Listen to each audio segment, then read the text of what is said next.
Hello, this is Chris Frazier, and I'm going to do a quick tutorial on how to prepare a site in WordPress for export.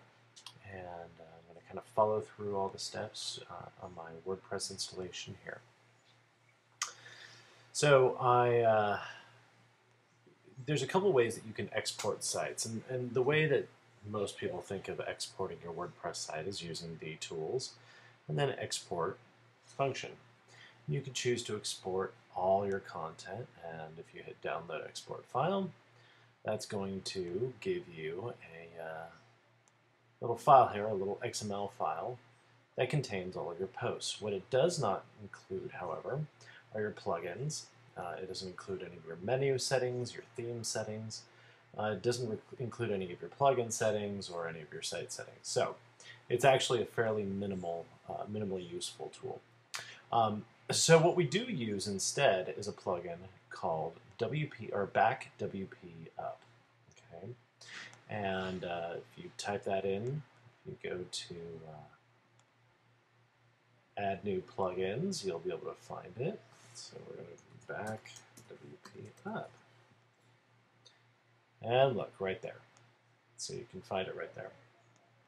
And you just click install from the repository, and that'll get you where you need to go. Once you activate it, you'll end up with two different options, two possibilities for the location of the plugin menu. The first one is over here on the left. If you don't have that, you will have it up here up on the top. So because I'm running a multi-site installation, I'm seeing that up at the top. Okay. So if I click my menu there, you'll see here I already have a job. I'm actually going to delete that just really quickly because I don't need it right now. Okay, this is what you should see when you first pop in here. And what we're going to do is we're going to click Add New. Now a job is it's a set of rules, or basically a set of rules for an export. And the reason why we use this tool is that it's going to sort of automate a lot of the more difficult processes that you have to go through when you're updating and transferring a site from one place to another. So what we're going to do is we're going to call this whatever we want. I'm going to call it moving. And I'm going to make sure that all of my database tables are checked. We want to make sure every one of these is checked. Okay, that's important because if we're missing any of the database tables, we run into problems.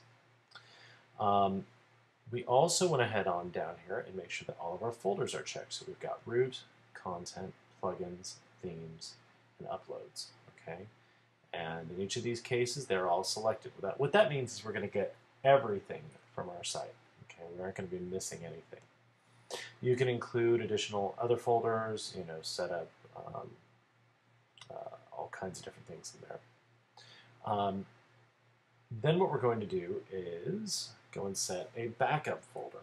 Okay, now it does provide us, this is really nice here, they say your WordPress directory is right here. That's not actually correct, but it'll do just fine for our purposes here.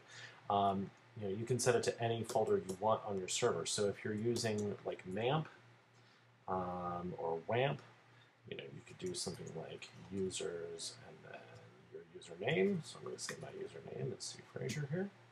And then desktop. And create a folder called backup.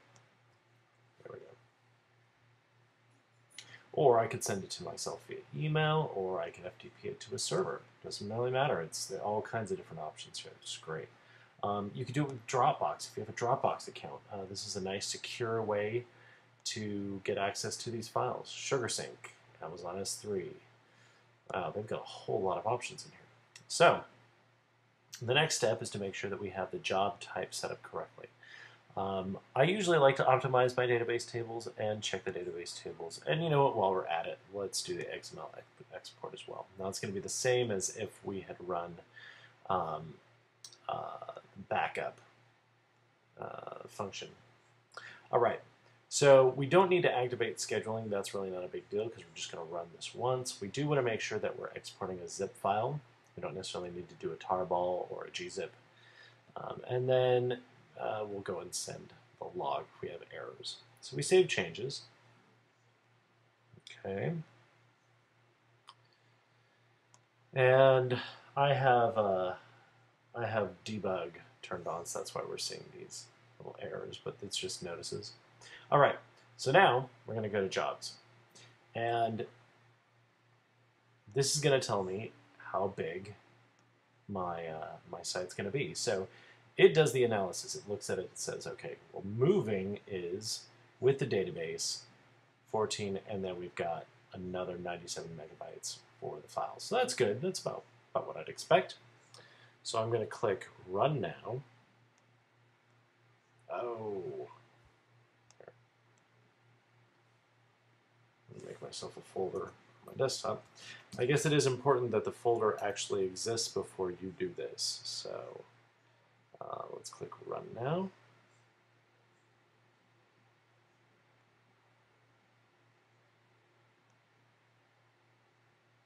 All right. And it takes a little while. So you let it run. If you run into errors, which you may, these are just notices. If you run into errors, there will be a log that gets emailed to you. So that's a useful tool to figure out what's going wrong, what you need to fix, all that good stuff. But BackWPup is a great tool, easy to use, and probably the best way to get everything into one big package. So you're ready to go and send off to your web developer or off to your new location for your site. Thanks a lot.